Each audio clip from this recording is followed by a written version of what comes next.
Extreme Monsters, Book 2, What's with Wolf? Chapter 4, Saving the Superstar. Another photo op? Wolf asked the next morning as he bladed beside Damon Christopher on the way to the team pendant practice track. The extreme monster doesn't need more press. I'm already the #1 attraction, dude. What I need is to practice, and I need to come up with an awesomely spectacular stunt. Yes, Damon interrupted enthusiastically. The stunt that will put Team Pendant's name, and your name, of course, in lights. That will have Team Pendant at the top of every extreme sports list. That will have people rushing to the stores. A stunt that will showcase my star quality, Wolf continued, and inspire generous donations to save the Coney Island roller coaster. The most important thing about today's photo op is you'll be wearing the official Team Pendant uniform and the official Team Pendant skates, said Damon, ignoring Wolf's blather. Reporters and cameramen from all the major news organizations will be here soon. Val hovered over Wulf and Damon Christopher. He loved having the ability to turn to mist and float around unnoticed. Today, Val's mist looked like just another wisp of monstery smog as he crept over the surrounding wall and into Team Pendant's practice yard. The place was amazing, heavily equipped for both street and vert-style action. It featured a racetrack with ramps of varying heights, 3, 6, and 12-foot half-pipes, plus an 11-foot vert, and a number of high and low rails and bars. A large Team Pendant logo was stenciled on each ramp and half-pipe, as well as in the middle of the track, so any picture of Wolf would show the Pendant logo as well. If Team Pendant spent as much time practicing here as they did thinking of ways to cheat, Val thought, they'd win more competitions. Val settled to the ground near the ramps, behind a stack of tires used for cushioning and agility practice. He returned to his half-vampire shape and waited. The charity exhibition was tomorrow, so the extreme monsters had been pretty sure Team Pendant would be practicing today. Val had agreed to sneak in and use his powers to protect Wolf from the Slime Brothers, while Jinx and the others tried to find a spell that would cure him. Val sat waiting for the reporters to show. It seemed to take forever. Then he heard approaching footsteps and ducked down. His half-vampire ears were amazingly sharp, so he could hear a whisper across a football field. He hoped that today that ability would help him keep Wolf in one piece. Val peeked around the stacked tires. Damon Christopher and Wolf were entering the practice area. Wolf was waving his arms and talking wildly about saving the roller coaster. Wolf's signing hand was still a bit swollen. Damon was looking bored. Val grinned. With Damon watching, Wolf skated several ramps and rails, testing different grabs and grinds. Then he tried Brainless. He landed the backflip, but couldn't quite get around on 540 spin. The young werewolf stopped and frowned down at his skates. How do those blades compare with the ones Doc designed for you? Damon asked in a fake concerned voice. Wolf looked confused. Doc? He asked. You know, Doc, Damon snapped, obviously annoyed. The skinny man with frizzy gray hair who designs the Extreme Monsters equipment. The one who used to work for me. The one who... I've forgotten, Wolf said, looking even more confused. Did the Extreme Monster have his own designer that you fired? He stared down at his skates some more. It's a good thing, because there's a bad rattle in these. The bearings aren't what? These skates are state-of-the-art design, made with the finest materials the lowest bidder can supply, so as to maximize profits. You better listen to me. You use the equipment that is given to you without complaint, or... Damon shouted. The billionaire's face had grown crimson and his eyes were bulging. Wulf looked at his new boss in alarm. Whoa, dude, school.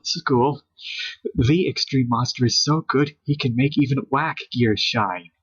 Damon started to respond, but Wulf held up his hand and started for the track. Look, dude, we don't have to talk about the stock guy if it bothers you, he said soothingly. I have more important things to think about anyway. I need to find the perfect stunt that will save the Crony Island roller coaster from... Not that again, Christopher practically howled. Forget that, stupid. Val snuck a quick look. He totally loathed Damon Christopher, so when he heard Damon's furious voice, he couldn't help grinning. Just talking to Wulf had Damon ready to pull out his carefully coiffed hair. For once, Val understood exactly how Damon felt. Val's expression sobered. It was nice that Wulf was keeping quiet about Doc and the extreme monsters, except he sounded real, like he honestly didn't remember anything about them. For the zillionth time, Val wondered what the wild magic had done to his werewolf friend. Val heard more footsteps and voices and snuck another quick look. Reporters and cameramen were pouring onto the practice track. From 1 second to the next, the scowl disappeared from Damon Christopher's face, replaced by a bogus smile. Come on, Wulf, he said, placing a fatherly hand on Wulf's shoulder. Let's say hello to your adoring public. 15 minutes later, the Slime Brothers stalked onto the practice track, dressed in yellow team pendant uniforms. They strolled nonchalantly toward the pack of reporters and photographers who were snapping pictures of Wulf catching air on the 12-foot half-pipe. But the swift scowl from Damon Christopher had them scurrying toward the racetrack across the yard, very close to the stack of tires where Val was hiding. Clem climbed on his whisper board, which came equipped with a miniature jet-powered engine. Cletus mounted his BMX bike. They took off together. It looked like they were racing innocently, but Val could hear them talking and knew better. Ain't right, that werewolf getting to be Team Star, Cletus said, edging his bike up a ramp, spinning the handlebars in a 360 cross-up, then throwing out both legs in a no-footer. Let that stupid werewolf top this, Clem shouted, following his brother up the ramp and attempting a fakey 360 spin before landing on his whisper board. Unfortunately, Clem missed the board and sprawled onto the track. We've always been Team Pennant Stars, Clem muttered as he struggled to sit up. And we will be again, Cletus agreed, holding out an oozing sticky hand to help Clem stand. All we have to do is get Wulf out of the way. Reporters shouted questions and cameramen filmed excitedly as Wulf clicked in on a caveman rail, then slid down in a blindside half-cap soul grind. What about the extreme monsters? A reporter shouted as Wulf leapt from the rail. Are they going to take your defection lying down? Wulf was beginning to get angry.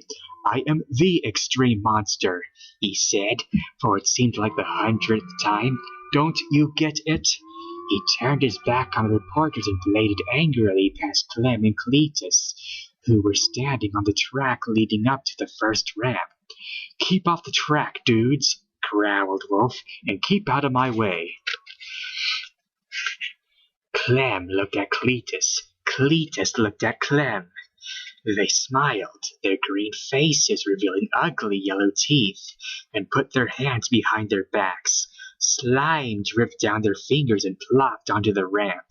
Clem's ooze was slippery, and Cletus's ooze was sticky. The Slime brothers gave Wulf a venomous look. When Wulf struck either patch, he was bound to spin out. With any luck, he'd break something, preferably his neck. "Whatever you say, extreme monster," Cletus said, leaping off the track. "Come on, bro, let's watch the man fall flat on his face." They went to stand with their backs to the stack of tires. Val looked around. He was going to have to stop Wulf, but he couldn't let Damon and his goons know he was there. He looked at the stack of tires. He thought, as Wulf began to skate down the track toward the ramp. Val picked up one of the tires and shoved it hard toward the track where the Slime brothers had left their ooze. The tire bounced and rolled toward the track, drawing the attention of Damon, the reporters, and the Slime brothers. Seeing the tire roll across his path, Wulf leapt high over the obstacle, catching great air and totally missing the patches of slime.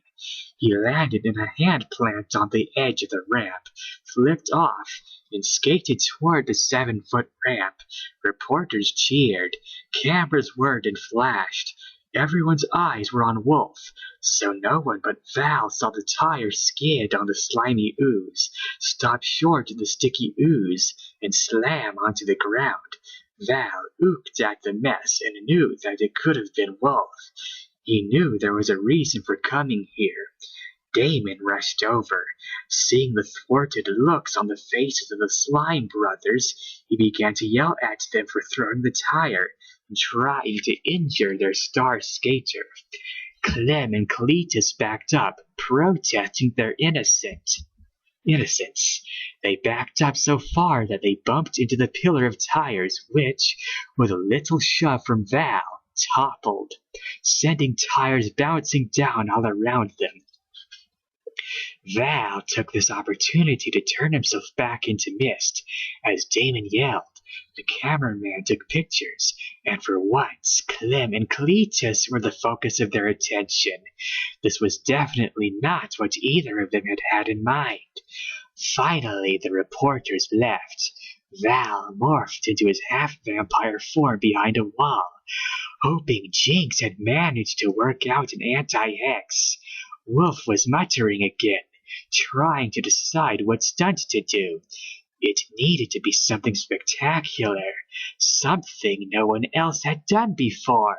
He only had until tomorrow to come up with the goods.